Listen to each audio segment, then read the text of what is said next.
आज आसंतु आम्भे जो माने परमेश्वर वाक्य उपरे भरोसा करती और जो माने करती नहीं उपदेश शीर्षकर सहित परमेश्वर वाक्य भाग करिबा। एही विषयर माध्यम आसंतु आम्भे सही लोक मानकर शेष परिणाम को देखिबा जो माने परमेश्वर वाक्य उपरे भरोसा कले और जो माने कले नहीं।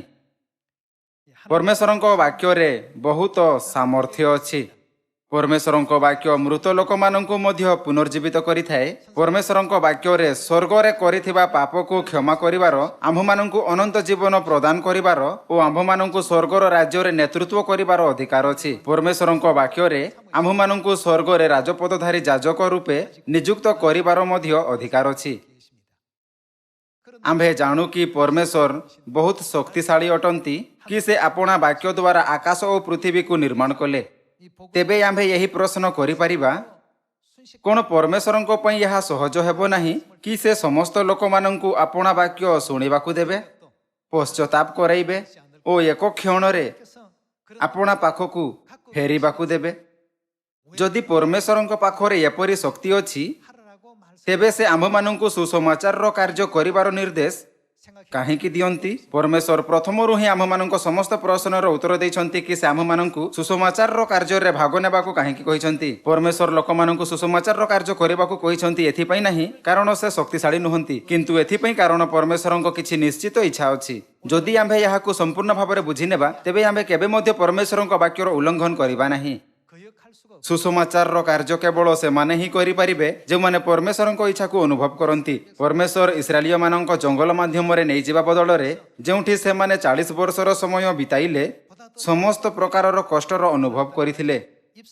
एक सहज और सीधा पथरे पथ प्रदर्शन करिबा द्वारा किणान देश रे प्रवेश करिबार अनुमति देई परिथान्ते। आपणकु कोन लागे कि परमेश्वर सेमानक एपरि वातावरण रे काहेकि नेतृत्व कले? समस्त लोक केवल वाक्य माध्यम रे परमेश्वर पृथ्वी, समुद्र, आकाशर पक्षी एवं समस्त प्रकारर वृक्ष गुड़ी को निर्माण कले। परमेश्वर समुद्र और भूमि को विभाजित कले। कोन आपण विश्वास करते कि यही समस्त परमेश्वर करिथिले? परमेश्वर आकाश और पृथ्वी को निर्माण कले जहाँ अस्तित्व रे नथिला। ताहांको पई आपणा द्वारा निर्मित समस्त लोक माननकु एकत्र करिबा केते सहज हेबो। तेबे कोन आपणकु लागे नाही कि परमेश्वरक पाखरे आम्भ माननक द्वारा सुसमाचार कार्य करिबार कोनोसी कारण हेबा आवश्यक? परमेश्वर कहंती सुसमाचार घोषणा कर, किंतु सुसमाचार प्रचार करुथाई तुम्हे अनेक असुविधा और निर्यातना दे गति करिबो। कोन एपरि कही माता पिता अछंती जे माने आपना संतान माननकु निर्यातना और परीक्षार सम्मुखीन करुथबार देखिबाकु चाहंती? कोनोसी माता पिता एपरि देखिबाकु चाहंती नहीं। तथापि मध्य सही कारण कि परमेश्वर आम्भ माननकु यही प्रकार कष्ट दे जीवाकु दियंती ताहाकु 3500 वर्ष पूर्वे इस्राएलिय माननक मिस्र रु मुक्त हेबा और किणान रो भूमि रे प्रवेश करिबार इतिहास रे देखि परिबा, जहा एक छाया रूपे होइथिला।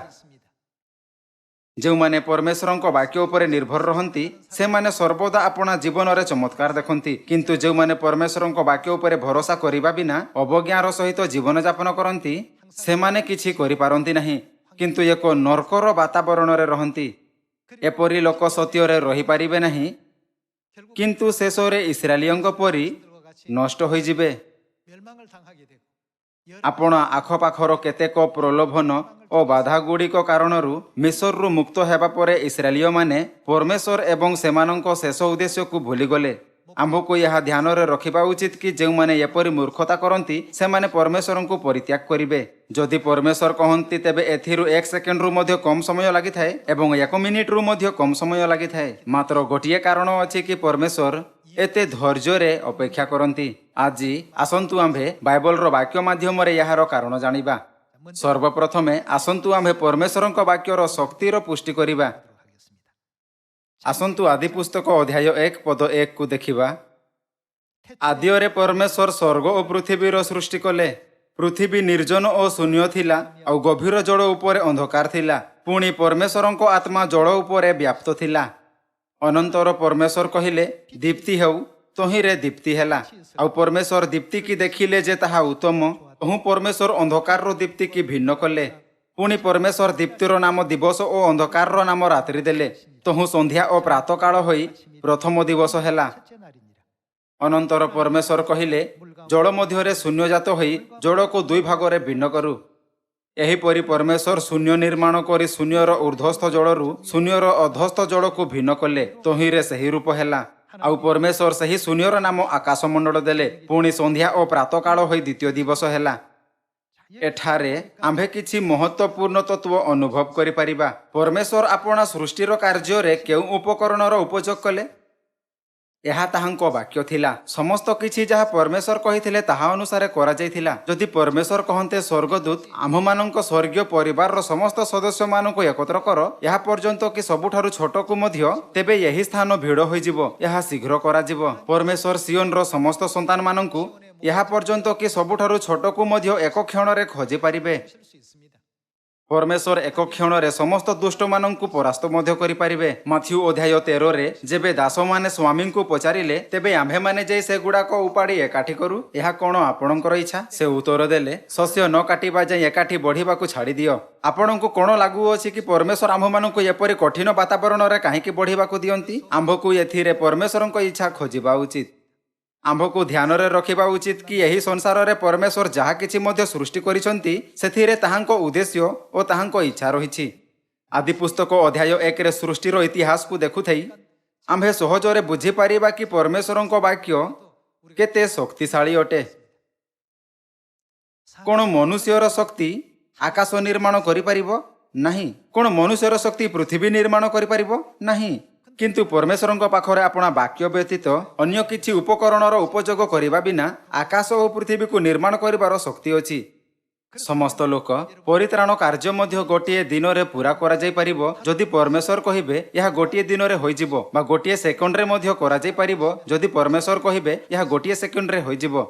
आम्भे सर्वशक्तिमान परमेश्वरଙ୍କ उपरे विश्वास करू जहांको पाखरे एपरि अद्भुत शक्ति अछि। आसंतु द्वितीय पीतर अध्याय 3 पद 5 को जिबा। सेमाने जानी जानी भूली जानती जे पूरा काल रे आकाशमंडल और ईश्वरଙ୍କ वाक्य द्वारा जलरु निर्गत और जलरे अवस्थित पृथ्वी थिला।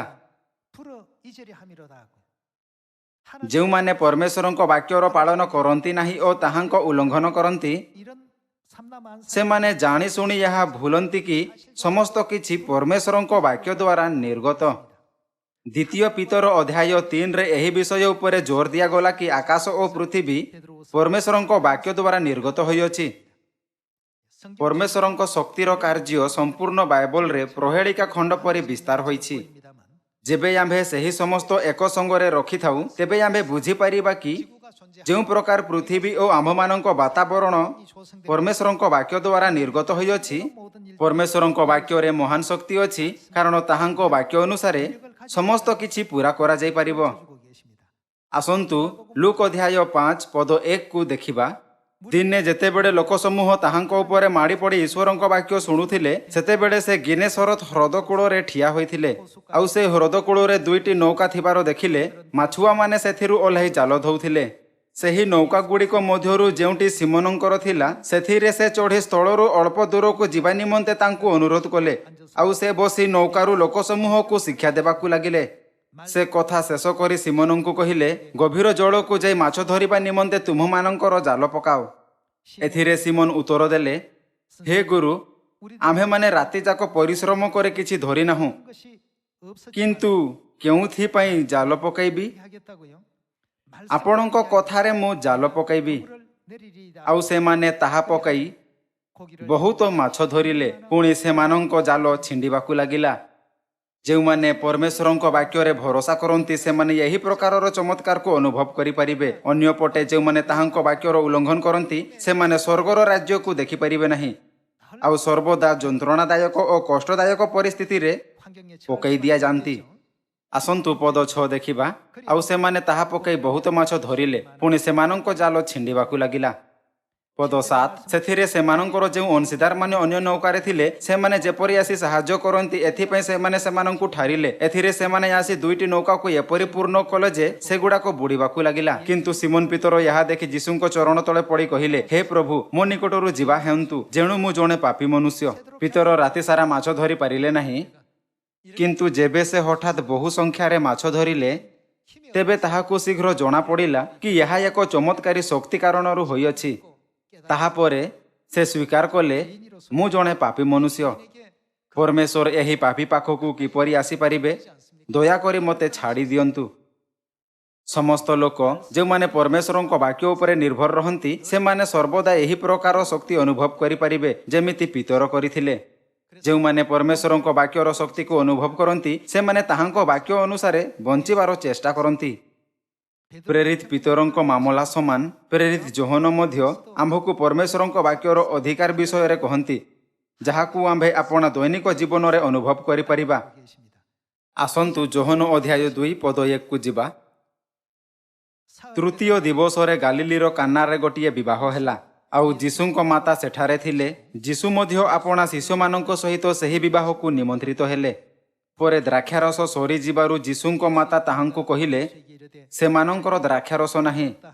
सेथिरे जीशु तांकु कहिले गो नारी मते काहेकि एथिरे जड़ित करूअछ, मोहर समय एपर्यंत उपस्थित होई नाही। ताहांको माता परिचारक मानंकु कहिले से तुम्भ मानंकु जाहा किछि कहंती ताहा कर।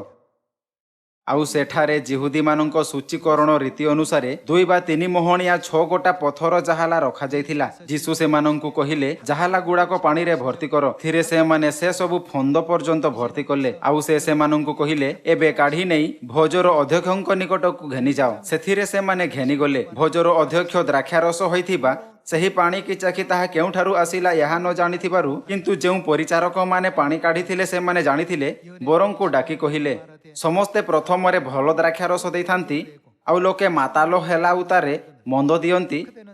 तुम्भे ए पर्यंत भल द्राक्षारस रखिअछ। जीशु यही प्रकार गालिलीर काना रे आश्चर्य कर्म आरंभ करी आपणा महिमा प्रकाश कले आउ ताहांको शिष्य माने ताहांको ठारे विश्वास कले। परमेश्वरंको वाक्यर सामर्थ्य अद्भुत अटे। जेतेबेले से माने जालाह गुड़िक पानी रे भर्ती कले जेमिति से कहिले भोजर अध्यक्षंकु यहा चाखी आश्चर्य हेला। यहा सबुठारु उत्तम द्राक्षारस होइगला। परमेश्वर जेबे चाहंती कोनोसी समय रे मध्य किछि मध्य करि पारंती। आम्भे भाबी पारिबा जदि परमेश्वर सबु दुष्ट मानंकु थरके नष्ट करी केवल धार्मिक मानंकु बाछंती आउ सेमानंकु स्वर्ग को नहीं जिबे तेबे यही समस्त केवल गोटिए दिन रे पूरा करा जाई परिबो। परमेश्वर एपरि काहेकि करंती नाही। आसंतु आदि पुस्तक अध्याय 22 पद 1 को जिबा। एही समस्त घटना उतारे परमेश्वर अब्राहम कर परीक्षा निमंते कहिले हे अब्राहम तहिरे से उत्तर कले देखंतु मु एठारे अछि। सेतेबेले से कहिले तुम्भे एबे आपणा पुत्र को तुम्भर अद्वितीय पुत्र को अर्थात तुम्भे जाहाकू स्नेह कर सही इसाक को घेनी मोरिया देश को जाओ। पुणी आम्भे सही देश रे जो पर्वत कहिबा सही पर्वत उपरे ताहाकू होमार्थे बलिदान कर। सही स्थिति रे मध्य जेतेबेले परमेश्वर अब्राहम को ताहांको पुत्र को बलिदान करबाकू आज्ञा देइथिले से सर्वदा परमेश्वरंको वाक्यर शक्ति को स्मरण कले। अब्राहम भाविले जेमिति परमेश्वर प्रतिज्ञा करिथिले आम्भे तुम्भर वंश को आकाशर तारागण तुल्य करिबा मो पुओ इसाक को बलिदान रूपे उत्सर्ग करिबार ताहांको आज्ञा रे ताहांको अटल इच्छा अवश्य रहिथिबो। जेतेबेले अब्राहम आपणा पुओ को मोरिया पर्वत को घेनी गले आउ होमार्थे ताहाकू बलिदान करिबार थिले सेतेबेले परमेश्वर अब्राहम को विश्वास को देखिले। केवल आपणा मुह ओ ओठरे परमेश्वर मु आपणको प्रेम करे कहिबा ही विश्वास नुहे किंतु सही कार्य जहा करिबारे असंभव लागि थाए ताहार मध्य परमेश्वरंको आज्ञा अनुसार पालन करिबा ही विश्वास अटे। परमेश्वर आम्भ मानंको मन को देखंती। एही कारणरू अब्राहम को विश्वासर पितार महान उपाधि दियागला। भाई और भौणी माने जो माने परमेश्वरंको वाक्य उपरे भरोसा रखंती से माने सर्वदा यही अद्भुत चमत्कार और आशीर्वाद गुडी को प्राप्त करिवे। परमेश्वरंको वाक्य रे अधिकार और सामर्थ्य अछि कि से मृत मानंकु पुनर्जीवित करि पारिबे। अनंत कालर अक्षम्य पापी मानंकु पाप क्षमा प्राप्त करिबार अनुमति देई पारे। सेमानंकु अमर प्राणी रे परिवर्तन हेबाकू देई पारे आउ ताहांको निमंते स्वर्ग फेरी जिबा पई समस्त अद्भुत पथ प्रस्तुत करि पारे। जेतेबेले आम्भे याहाकू ध्यान रे रखिथाउ तेबे आम्भे समस्त अब्राहम पितर ओ विश्वासर समस्त पूर्व पुरुषंक समान एक एपरि अनुग्रहपूर्ण जीवन बंचिबारे सक्षम हेबा। आसंतु आदि पुस्तक अध्याय 6 उपरे एक नजर देबा। आदि पुस्तक अध्याय 6 पद 13। ତହୁଁ ପରମେଶ୍ୱର ନୋହଙ୍କୁ କହିଲେ, ଆମ୍ଭ ଗୋଚରରେ ସମୁଦାୟ ପ୍ରାଣୀର ଅନ୍ତିମ କାଳ ଉପସ୍ଥିତ ହେଲା। ଯେହେତୁ ସେମାନଙ୍କ ଦ୍ୱାରା ପୃଥିବୀ ଦୌରାତ୍ମ୍ୟରେ ପରିପୂର୍ଣ୍ଣ ହୋଇଅଛି, ପୁଣି ଦେଖ ଆମ୍ଭେ ପୃଥିବୀ ସହିତ ସେମାନଙ୍କୁ ବିନଷ୍ଟ କରିବା। ତୁମ୍ଭେ ଗୋଫର କାଷ୍ଠରେ ଗୋଟିଏ ଜାହାଜ ନିର୍ମାଣ କର, ତହିଁ ମଧ୍ୟରେ ନାନା କୋଠରୀ ବନାଇ ତହିଁର ଭିତର ଓ ବାହାର ଝୁଣା ଦ୍ୱାରା ଲେପନ କର। ତାହା ଏହି ପ୍ରକାରେ ନିର୍ମାଣ କରିବ। ଦୀର୍ଘରେ 300 ହାତ, ପ୍ରସ୍ଥରେ 50 ହାତ, ଉଚ୍ଚରେ 30 ହାତ ହେବ। ଉପରୁ 1 ହାତ ଛାଡ଼ି ଝରକା କରିବ। ପରମେଶ୍ୱର ନୋହଙ୍କୁ ଏହି ପ୍ରକାର ଆଜ୍ଞା ଦେଇଥିଲେ। ଆସନ୍ତୁ ଆମ୍ଭେ ପଦ 22 ଦେଖିବା। ତହିଁରେ ନୋହ ସେହି ରୂପ କଲେ। ପରମେଶ୍ୱରଙ୍କ ଆଜ୍ଞାନୁସାରେ ସେ ସମସ୍ତ କର୍ମ କଲେ। ନୋହ ସମସ୍ତ କିଛି କଲେ। ଯେକୌଣସି ଯୁଗରେ ମଧ୍ୟ ଯେଉଁମାନେ ପରମେଶ୍ୱରଙ୍କ ବାକ୍ୟ ଉପରେ ନିର୍ଭର ରହନ୍ତି, ସେମାନେ ସର୍ବଦା ଅଦ୍ଭୁତ ଚମତ୍କାର ଗୁଡ଼ିକର ଅନୁଭବ କରନ୍ତି। ଅବ୍ରାହମ ମଧ୍ୟ ମୋରିଆ ପର୍ବତରେ ଅଦ୍ଭୁତ ଓ ଅନୁଗ୍ରହମୟ ଚମତ୍କାରର ଅନୁଭବ କଲେ। ପରିଶେଷରେ କ'ଣ ମୋରିଆ ପର୍ବତ ଜେରୁସାଲେମ ମନ୍ଦିରର ସ୍ଥାନ ହେଲା ନାହିଁ?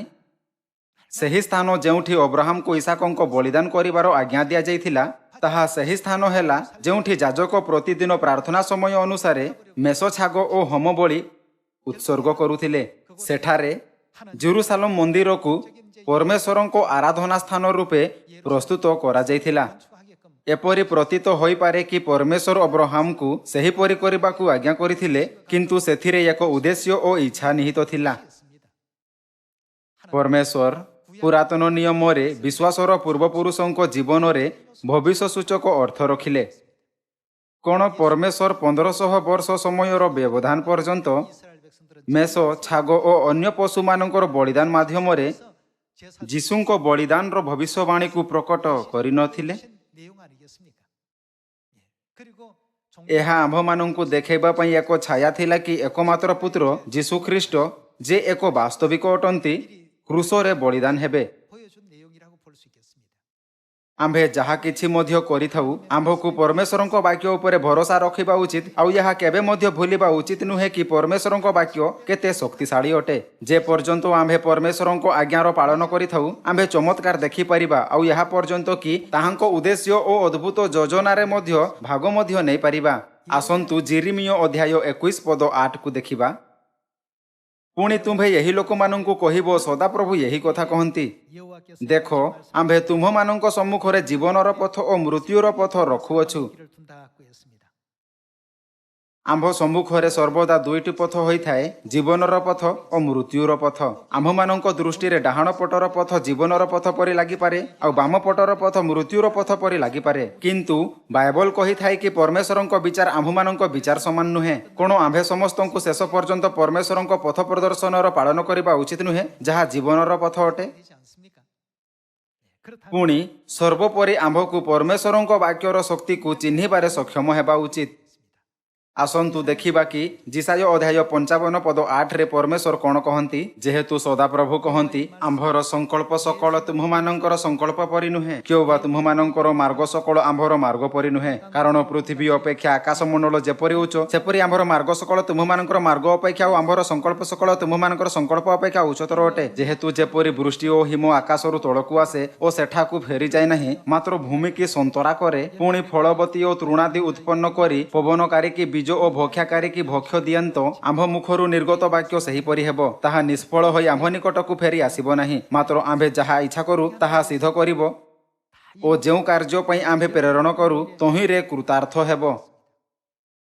ପରମେଶ୍ୱର କହନ୍ତି, କାରଣ ପୃଥିବୀ ଅପେକ୍ଷା ଆକାଶମଣ୍ଡଳ ଯେପରି ଉଚ୍ଚ, ସେହିପରି ଆମ୍ଭର ମାର୍ଗ ସକଳ ତୁମ୍ଭମାନଙ୍କର ମାର୍ଗ ଅପେକ୍ଷା ଓ ଆମ୍ଭର ସଂକଳ୍ପ ସକଳ ତୁମ୍ଭମାନଙ୍କ ସଂକଳ୍ପ ଅପେକ୍ଷା ଉଚ୍ଚତର ଅଟେ। ରାତ୍ରିର ଆକାଶରେ ବିସ୍ତାରିତ ତାରାଗୁଡ଼ିକୁ ଦେଖନ୍ତୁ। ପୃଥିବୀର ଅସ୍ତିତ୍ୱ ଅତ୍ୟନ୍ତ ତୁଚ୍ଛ ଅଟେ। ପରମେଶ୍ୱରଙ୍କ ଦୃଷ୍ଟିରେ ପୃଥିବୀ କଳସର ଜଳବିନ୍ଦୁ ପରି ଓ ନିକିତିର ଧୂଳି କଣିକା ତୁଲ୍ୟ ଛୋଟ, କିନ୍ତୁ ଆମ୍ଭେ ଏହାକୁ ମହାନ ବିବେଚନା କରୁ। ତେବେ ଆମ୍ଭେ କାହା ଉପରେ ଭରସା କରିବା ଉଚିତ? ପରମେଶ୍ୱରଙ୍କ ବାକ୍ୟ ଉପରେ ଭରସା ରଖନ୍ତୁ। ଯଦି ଆମ୍ଭମାନଙ୍କ ବିଚାର ପରମେଶ୍ୱରଙ୍କ ବିଚାର ତୁଳନାରେ ସମ୍ପୂର୍ଣ୍ଣ ଭିନ୍ନ, ତେବେ ଆମ୍ଭକୁ ପରମେଶ୍ୱରଙ୍କ ବିଚାରର ପାଳନ କରିବା ଉଚିତ। ଯଦି ଆମ୍ଭେ ଏହା ଭାବିବା କି ଆମ୍ଭମାନଙ୍କ ପଦ୍ଧତି ଭଲ ଲାଗୁଛି, ତେବେ ପରମେଶ୍ୱର ସୁସମାଚାରକୁ ପୂରା କରିବା ପାଇଁ ଆପଣା ସର୍ବଶକ୍ତିମାନ ସାମର୍ଥ୍ୟର ଉପଯୋଗ କାହିଁକି କରନ୍ତି ନାହିଁ? ଆସନ୍ତୁ ଦ୍ୱିତୀୟ ବିବରଣ ଅଧ୍ୟାୟ 8 ଦ୍ୱାରା ଜାଣିବା କି ପରମେଶ୍ୱରଙ୍କ ଇଚ୍ଛା କ'ଣ। ଆସନ୍ତୁ ଦ୍ୱିତୀୟ ବିବରଣ ଅଧ୍ୟାୟ 8 ପଦ 1 ଦେଖିବା। आज मु तुम्हें जे समस्त आज्ञा देउछि ताहा सब तुम्हें माने मनोयोग करी पालन करिवो तहिरे तुम्हें माने बंचिबो ओ वर्धिष्णु हेबो आउ सदाप्रभु जेउ देश विषय तुम मानक पूर्वपुरुष गण निकटरे शपथ करिअछंती ସେହି ଦେଶରେ ପ୍ରବେଶ କରି ତାହା ଅଧିକାର କରିବ। कोण यार अर्थ यह नुहे कि आंभको परमेश्वर वाक्य अनुसार जीवन यापन करवा उचित। आसतु आंभे पद 2 देखा पुणी तुम्हें ताहांको आज्ञा पालन करिवो कि नहीं ए विषय तुम्हार परीक्षा नेबापी और तुम्हार मानस जानापी और तुमको नम्र करने सदाप्रभु तुम परमेश्वर यही 40 वर्ष प्रांतर मध्य तुमको जे सकल पथरे गमन कराई ताहा स्मरण कर। आउ मनुष्य जे केवल रोटी बंचे नहीं मात्र सदाप्रभु मुखर जहाँ जहाँ निर्गत हुए तहिरे बंचे। यह तुमको जनइबा से तुमको नम्र और क्षुधित कर तुम्हार अज्ञात और तुम्हार पूर्वपुरुष गणर अज्ञात माना दे प्रतिपालन करिअछंती। यही 40 वर्ष जाक तुम शरीर रे वस्त्र जीर्ण हैला नहीं और तुम्हार पाद फुलिला नहीं। पुणी मनुष्य जेपरी अपना पुत्र को शासन करे तद्रूप सदाप्रभु तुम परमेश्वर तुमको शासन करती। यह तुम्हें अपना मन रे विवेचना करिवो। तुम सदाप्रभु अपना परमेश्वर को आज्ञा पालन करी ताहांको पथरे गमन करिवो और ताहांको भय करिवो। कारण सदाप्रभु तुम परमेश्वर तुमको एक उत्तम देश को नहीं जाऊछंती ताहा समतली और पर्वतरे प्रवाहित स्रोत और निर्झर और जलाशयर देश। सही देश गहम और जब द्राक्षा और डिमिरी और डालिंब वृक्षमय। सही देश जित तैल और मधुमय। सही देश रे तुम्हें निग्धा भाव बिना आहार भोजन करिवो सेठारे तुमर कौनसी विषयर अभाव हेबो नहीं। से देशर पथर लुहा और तुम्हें तहिर पर्वतर पितल खड़ी पारिबो आउ तुम्हें भोजन करी तृप्त हेबो। पुणी सदाप्रभु तुम परमेश्वर तुमको जो उत्तम देश देइअछंती तहि सकाशु ताहांकर धन्यवाद करिवो। सावधान मु आज तुमको जे आज्ञा और विधि और शासन आज्ञा करुअछि ताहा पालन न करी जेपरी तुम्हें सदाप्रभु अपना परमेश्वर को पासरी न जाओ। गोटे कारण थिला कि परमेश्वर इस्राएलिय मानक एक सहज और सीधा पथ किणानर भूमि रे प्रवेश करिवार अनुमति देवा परिवर्ते 40 वर्ष पर्यंत जंगल रे बुलिबाकू अनुप्राणित कले। परमेश्वर केबे सेमानंकु नम्र कले केबे सेमानंकु भोकिला रखिले आउ यहाँ पर्यंत कि सेमानंकु स्वर्गरु माना भोजन कराइले जहाँ से माने पूर्वे केबे देखि नथिले।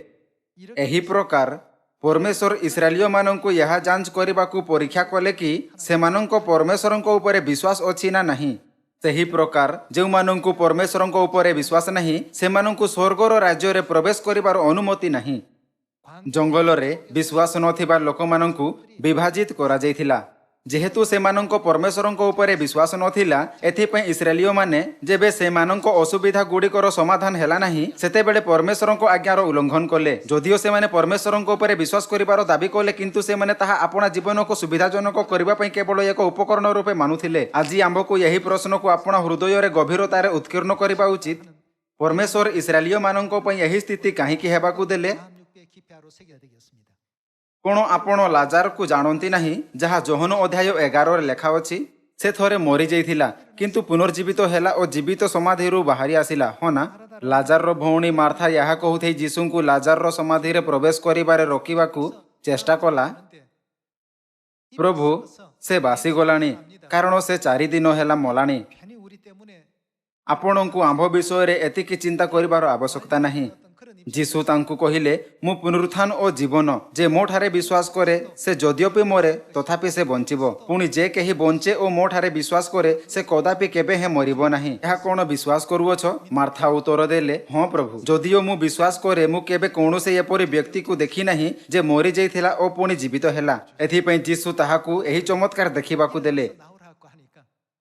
सही समय लाजार समाधि वस्त्र बंधा होई बाहरी आसिला। परमेश्वर लाजार उपरे एपरि दया काहेकि कले? अनेक पक्षाघात रोगी मध्यरु परमेश्वर सेमानंको मध्यरु केतेकंकु ही काहेकि सुस्थ कले? परमेश्वर लोकमानंको ठारू यह चाहती नहीं कि से माने एपरि चमत्कार कारणरू तांको विश्वास करंतु। बेले बेले परमेश्वर अपना लोकमानंको नम्र करंती सेमानंको भोकिला रखंती सेमानंको प्रतिकूल अवस्थारे रखंती किंतु बेले बेले से सेमानंको अनुकूल अवस्थारे रखंती। एही समस्त प्रक्रिया माध्यम रे परमेश्वर सही लोकमानंको अन्वेषण और चयन करंती जो माने शेष पर्यंत मध्य परमेश्वरंको उपरे अपना विश्वास हरइबे नहीं। आंभे स्वर्गीय पापी अटु पृथ्वी रे आसीबा परे पापी मानंको परमेश्वरंकर लाभ उठाइबा उचित नुहे। उदाहरण पई जदि लोक ଲୋକମାନେ ଏହି କାରଣରୁ ବିଶ୍ୱାସ କରନ୍ତି କି ମୋ ନିମନ୍ତେ ଏହା ବା ତାହା କରିବା ମୋତେ ପରମେଶ୍ୱରଙ୍କ ଆବଶ୍ୟକତା ଅଛି, ସେମାନେ ଭୁଲ କରିଛନ୍ତି। ଯଦି ପାପୀମାନଙ୍କୁ ଏକା ଛାଡ଼ି ଦିଆଯାନ୍ତା ତେବେ ସେମାନଙ୍କୁ ଅନନ୍ତ ନରକକୁ ପଠାଇ ଦିଆଯାନ୍ତା। ପରମେଶ୍ୱର ସ୍ୱର୍ଗୀୟ ପାପୀମାନଙ୍କ ନିମନ୍ତେ ଏହି ପୃଥିବୀକୁ ଆସିଲେ, ଯେଉଁମାନେ ଏପରି ଦଣ୍ଡ ପାଇବାକୁ ଯୋଗ୍ୟ ଅଟନ୍ତି। ପୁଣି ଥରେ ସେମାନଙ୍କୁ ପରିତ୍ରାଣର ଅଦ୍ଭୁତ ଅନୁଗ୍ରହ ପ୍ରଦାନ କଲେ। ପରମେଶ୍ୱର ସେହି ସମସ୍ତ ପାପକୁ କ୍ଷମା କରିଦେଲେ ଯାହା ସେମାନେ ଅତୀତରେ କରିଥିଲେ। କେଉଁମାନଙ୍କୁ ସ୍ୱର୍ଗୀୟ ଘର ଫେରିବାର ଅନୁମତି ଅଛି? କେବଳ ଯେଉଁମାନେ ପରମେଶ୍ୱରଙ୍କ ଉପରେ ବିଶ୍ୱାସ କରନ୍ତି। ତେବେ ବିଶ୍ୱାସ କ'ଣ? ଏହାକୁ ଭିନ୍ନ କରିବା ପାଇଁ ପରମେଶ୍ୱର ପ୍ରତିଦିନ ଆମ୍ଭମାନଙ୍କ ଆଖପାଖର ଅନେକ ଭିନ୍ନ ଭିନ୍ନ ପରିସ୍ଥିତି ଗୁଡ଼ିକୁ ହେବାକୁ ଦିଅନ୍ତି। ସେହି ସ୍ଥିତି ଗୁଡ଼ିକରେ ପରମେଶ୍ୱର ଏହା ନିର୍ଦ୍ଧାରିତ କରନ୍ତି କି ଆମ୍ଭକୁ ତାହାଙ୍କ ଉପରେ ବିଶ୍ୱାସ ଅଛି ନା ନାହିଁ। ଯେବେ DNA ପରୀକ୍ଷଣ ନଥିଲା ତେବେ ସୋଲୋମନ ସତ୍ୟ ମାତା ଓ ମିଥ୍ୟା ମାତା ମଧ୍ୟରେ ପ୍ରଭେଦ କିପରି କଲେ? ସେ ସତ୍ୟ ମାତାର ପ୍ରାକୃତିକ ପ୍ରେମ ଓ ଆପଣା ସନ୍ତାନ ପ୍ରତି ଦୟା ଦ୍ୱାରା ପ୍ରଭେଦ କଲେ ଏବଂ ସତ୍ୟ ମାତାକୁ ଚିହ୍ନି ପାରିଲେ। ପରମେଶ୍ୱର ଏହି ବିଷୟର ଯାଞ୍ଚ କରୁଛନ୍ତି କି ଲୋକମାନେ ବାସ୍ତବରେ ତାଙ୍କ ଉପରେ ବିଶ୍ୱାସ କରନ୍ତି ନା ନାହିଁ। ଯଦିଓ ସେମାନେ ଆପଣା ମୁହଁରେ ପ୍ରଭୁ ପ୍ରଭୁ ବୋଲି କହନ୍ତି, ଇସ୍ରାଏଲୀୟମାନେ କହିଲେ ମୁଁ ପରମେଶ୍ୱରଙ୍କୁ ବିଶ୍ୱାସ କରେ, ମାତ୍ର ଯେବେ ସେମାନେ ଏକ କଠିନ ପରିସ୍ଥିତିରେ ପଡ଼ିଲେ ତେବେ ସେମାନେ ପରମେଶ୍ୱରଙ୍କ ସହିତ କିପରି ବ୍ୟବହାର କଲେ? ଯଦିଓ ସେମାନେ ତାଙ୍କ ଉପରେ ବିଶ୍ୱାସ କରିବାର ଓ ତାହାଙ୍କ ଲୋକ ହେବାର ଦାବି କରିଥିଲେ, ସେମାନେ ପରମେଶ୍ୱରଙ୍କ ଠାରୁ ବିମୁଖ ହୋଇ ତାଙ୍କ ପ୍ରତି ବିଶ୍ୱାସଘାତକତା କଲେ। ଇସ୍ରାଏଲୀୟମାନେ ଏହା କହୁଥାଇ ଅଭିଯୋଗ କଲେ କି କ'ଣ ଏହା ଉପଯୁକ୍ତ ନଥିଲା ଯେ ଆମ୍ଭେ ମିଶରରେ ଥିଲୁ? ତୁମ୍ଭେ ଆମ୍ଭକୁ ଏହି ଜଙ୍ଗଲରେ କାହିଁକି ଆଣିଛ ଆଉ ଆମ୍ଭମାନଙ୍କୁ ଭୋକରେ ମାରୁଅଛ? ସେମାନଙ୍କୁ ଲଗାତାର ଏହା କହୁଥିବାର ଶୁଣୁଥାଇ ପରମେଶ୍ୱରଙ୍କ ହୃଦୟ ଭାଙ୍ଗିଗଲା। ପୁଣି ଥରେ ସେ ସେହି ଲୋକମାନଙ୍କୁ ବିଭାଜିତ କଲେ ଯେଉଁମାନଙ୍କଠାରେ ବିଶ୍ୱାସ ନଥିଲା। ଯେବେ ଗହମ ଓ ନଡ଼ା ଏକ ସଙ୍ଗରେ ହୋଇଥାଏ ତେବେ ଦୁହିଁଙ୍କ ମଧ୍ୟରେ ପ୍ରଭେଦ କରିବା କଷ୍ଟକର ହୋଇଥାଏ। ମାତ୍ର ଯେବେ ପବନ ବହିଥାଏ ତେବେ ସମସ୍ତ ନଡ଼ା ଉଡ଼ିଯିବ, କେବଳ ଗୋଟିଏ ଜିନିଷ ରହିବ, ତାହା ଗହମ ଅଟେ। ପରମେଶ୍ୱର ନିଶ୍ଚିତ ଦୁହିଁଙ୍କୁ ଅଲଗା କରିବେ। ଆସନ୍ତୁ ପୁଣି ଥରେ ଦ୍ୱିତୀୟ ବିବରଣ ଅଧ୍ୟାୟ 8 ପଦ 2କୁ ଦେଖିବା। ପୁଣି ତୁମେ ତାହାଙ୍କ ଆଜ୍ଞା ପାଳନ କରିବ କି ନାହିଁ ଏ ବିଷୟରେ ତୁମର ପରୀକ୍ଷା ନେବା ପାଇଁ ଓ ତୁମର ମାନସ ଜାଣିବା ପାଇଁ ଓ ତୁମ୍ଭକୁ ନମ୍ର କରିବା ପାଇଁ ସଦାପ୍ରଭୁ ତୁମ୍ଭ ପରମେଶ୍ୱର ଏହି 40 ବର୍ଷ ପ୍ରାନ୍ତର ମଧ୍ୟରେ ତୁମ୍ଭକୁ ଯେ ସକଳ ପଥରେ ଗମନ କରାଇଅଛନ୍ତି ତାହା ସ୍ମରଣ କର। ପରମେଶ୍ୱର ଏହା ଜାଣିବା ପାଇଁ ସେମାନଙ୍କର ପରୀକ୍ଷା କଲେ କି ସେମାନେ ପରମେଶ୍ୱରଙ୍କ ବାକ୍ୟର ପାଳନ କରିବେ କି ନାହିଁ ଓ ସେମାନେ ପରମେଶ୍ୱରଙ୍କ ଉପରେ ବିଶ୍ୱାସ କରନ୍ତି ନା ନାହିଁ। ଇସ୍ରାଏଲୀୟମାନଙ୍କୁ ବିଶ୍ରାମ ଦିନର ସତ୍ୟ ଶିଖାଇବା ପାଇଁ ପରମେଶ୍ୱର ସେମାନଙ୍କୁ 5 ଦିନ ପର୍ଯ୍ୟନ୍ତ ମାନା ଦେଲେ, କିନ୍ତୁ ଷଷ୍ଠ ଦିନ ବିଶ୍ରାମ ଦିନର ଗୋଟିଏ ଦିନ ପୂର୍ବେ ସେମାନଙ୍କୁ 2 ଗୁଣ ଦେଲେ। ସପ୍ତମ ଦିନ ବିଶ୍ରାମ ଦିନ ସ୍ୱର୍ଗରୁ କୌଣସି ମାନା ବର୍ଷା ହେଲା ନାହିଁ। ପରମେଶ୍ୱର ଇସ୍ରାଏଲୀୟମାନଙ୍କ ଜୀବନରେ ସମସ୍ତ ପରିସ୍ଥିତି ଗୁଡ଼ିକର ନିର୍ମାଣ କଲେ ଯାହାଫଳରେ ସେମାନେ ପରମେଶ୍ୱରଙ୍କ ବାକ୍ୟର ପାଳନ କରିପାରିବେ। କ'ଣ ପରମେଶ୍ୱର ସେହି ସମସ୍ତଙ୍କୁ ଜଙ୍ଗଲରେ ପ୍ରଶିକ୍ଷିତ କଲେ ନାହିଁ, ଯାହାଫଳରେ ସେମାନେ କେନାନ ଦେଶରେ ପ୍ରବେଶ କରିବା ପରେ ମଧ୍ୟ ପରମେଶ୍ୱରଙ୍କ ଆଜ୍ଞା ବିଧି ଓ ନିୟମ ଗୁଡ଼ିକୁ ଭୁଲିବେ ନାହିଁ? ପରମେଶ୍ୱର ସମସ୍ତ କିଛି କଲେ। ଯଦି ଇସ୍ରାଏଲୀ ଜିରିହର ଚତୁଃପାର୍ଶ୍ୱରେ 7 ଥର ବୁଲି ନଥାନ୍ତେ ପରମେଶ୍ୱର ତଥାପି ଏହାକୁ ନଷ୍ଟ କରିପାରିଥାନ୍ତେ। ଯଦି ମୋଶା ଆପଣା ଯଷ୍ଟିକୁ ସୁଫ ସମୁଦ୍ରରେ ଆଗକୁ କରିନଥାନ୍ତେ ତଥାପି ମଧ୍ୟ ପରମେଶ୍ୱର ତାହାକୁ ବିଭାଜିତ କରିପାରିଥାନ୍ତେ। ସେହି ପ୍ରକାର ପରମେଶ୍ୱର ଏକ କ୍ଷଣରେ ମଧ୍ୟ ଆମ୍ଭକୁ ହଇରାଣ କରୁଥିବା ସମସ୍ତ ଅସୁବିଧା ଗୁଡ଼ିକୁ ଦୂର କରିପାରିବେ। କିନ୍ତୁ ତାହାଙ୍କ ଏପରି ନ କରିବାର କାରଣ ଏହି କି ସେ ଚାହାନ୍ତି କି ଆମ୍ଭେ ସର୍ବଦା ତାହାଙ୍କ ଅନ୍ୱେଷଣ ଓ ପ୍ରାର୍ଥନା କରୁଥାଇ ତାହାଙ୍କ ଉପରେ ନିର୍ଭର ରହିବା। ଯେବେ ଆମ୍ଭେ ସ୍ୱର୍ଗର ରାଜ୍ୟକୁ ଫେରିବା ତେବେ ତାହାଙ୍କ ଅଟଳ ଇଚ୍ଛା ଆମ୍ଭକୁ ରାଜପଦଧାରୀ ଯାଜକ କରିବାର ଅଛି। ଯେଉଁମାନେ ଏହି ପୃଥିବୀରେ ରହିଥାଇ ପରମେଶ୍ୱରଙ୍କ ଉପରେ ବିଶ୍ୱାସ କରନ୍ତି ନାହିଁ ସେମାନେ କେବେ ମଧ୍ୟ ସ୍ୱର୍ଗର ରାଜ୍ୟରେ ପ୍ରବେଶ କରିପାରିବେ ନାହିଁ। ଆସନ୍ତୁ ଏବ୍ରିୟ ଅଧ୍ୟାୟ 3 ପଦ 7କୁ ଦେଖିବା। ଅତଏବ ପବିତ୍ର ଆତ୍ମା ଯେପରି କହନ୍ତି, ଆଜି ଯଦି ତୁମ୍ଭେମାନେ ତାହାଙ୍କ ବାଣୀ ଶୁଣ, ଯେପରି ବିରକ୍ତି ଜନ୍ମେଇବା ସ୍ଥାନରେ ଓ ପ୍ରାନ୍ତରରେ ପରୀକ୍ଷା ଦିନରେ ଘଟିଥିଲା, ସେପରି ଆପଣ ଆପଣ ହୃଦୟ କଠିନ ନ କର। ସେହି ପ୍ରାନ୍ତରରେ ତୁମମାନଙ୍କ ପିତୃପୁରୁଷମାନେ ଆମ୍ଭକୁ ପରୀକ୍ଷା କରି ଆମ୍ଭର ଅନୁସନ୍ଧାନ କଲେ ଆଉ 40 ବର୍ଷ ପର୍ଯ୍ୟନ୍ତ ଆମ୍ଭର କାର୍ଯ୍ୟ ଦେଖିଲେ। ତେଣୁ ଆମ୍ଭେ ଏହି ବଂଶ ପ୍ରତି ବିରକ୍ତ ହୋଇ କହିଲୁ, ସେମାନେ ସର୍ବଦା ହୃଦୟରେ ଭ୍ରାନ୍ତ ଅଟନ୍ତି, ସେମାନେ ଆମ୍ଭର ମାର୍ଗ ସବୁ ଜାଣିନାହାନ୍ତି। ଏଣୁ ଆମ୍ଭେ ଆପଣା କ୍ରୋଧରେ ଶପଥ କଲୁ, ଆମ୍ଭର ବିଶ୍ରାମରେ ପ୍ରବେଶ କରିବେ ନାହିଁ। କିଣାନ ସ୍ୱର୍ଗ ରାଜ୍ୟର ପ୍ରତିନିଧିତ୍ୱ କରିଥାଏ। ଏଥିପାଇଁ ଯେଉଁମାନେ ପରମେଶ୍ୱରଙ୍କ ଉଲ୍ଲଙ୍ଘନ କରନ୍ତି, କାରଣ ସେମାନଙ୍କ ମନ ବିପଥଗାମୀ ହୋଇଛି, ସେମାନେ ସ୍ୱର୍ଗର ରାଜ୍ୟରେ ପ୍ରବେଶ କରିପାରିବେ ନାହିଁ। ଆସନ୍ତୁ ପଦ 12 ଦେଖିବା। ହେ ଭାଇମାନେ ସାବଧାନ, ଯେପରି ଜୀବନ୍ତ ଈଶ୍ୱରଙ୍କ ଠାରୁ ବିମୁଖକାରୀ ଦୁଷ୍ଟ ଅବିଶ୍ୱାସୀ ହୃଦୟ ତୁମ୍ଭମାନଙ୍କର କାହାରିଠାରେ ନଥାଏ। किंतु काले पापर प्रवंचना द्वारा तुम्हां मध्य कहीं कठिन मना हुए एथि निमंते आज सुजोग थाउ थाउ प्रतिदिन परस्पर को उत्साह दियो। कारण आरंभ में आमମାନଙ୍କର जो विश्वास थिला ताहा जदि शेष पर्यंत दृढ़ रूपे धरी रखु ताहा हेले ख्रीष्टଙ୍କ सहयोगी होई रहिबु। उक्त अछि आज जदि तुम्हें माने ताहांको बाणी शुण जेपरि विरक्त जन्माइबा स्थान रे घटिथिला सेपरि आपण आपण हृदय कठिन न कर। तेबे केउ माने शुणी विरक्त जन्माइले मोसांक द्वारा मिस्र देशरु जेउ माने बाहरी आसीथिले से समस्त कोन नहंती आउ केउ मानंको ऊपर 40 वर्ष पर्यंत से विरक्त होइथिले जेउ माने पाप करिथिले जेउ मानंकर सब प्रांतर रे पड़िथिला कोन से मानंको ऊपर नुहे जो माने अबाध्य होइथिले सेमानंको बिना आउ केउ मानंको विरुद्ध रे से शपथ करिथिले जे से माने ताहांको विश्राम रे प्रवेश करिवे नहीं। आम्भे माने देखिलु जे से माने काहेकि प्रवेश करि पारिले नहीं अविश्वास हेतु से माने प्रवेश करि पारिले नहीं। सेमानंको अवज्ञार संकेत अछि जहा माध्यम रे आम्भे सेमानंको मन रे अविश्वास को सहजरे पालन करिथाउ।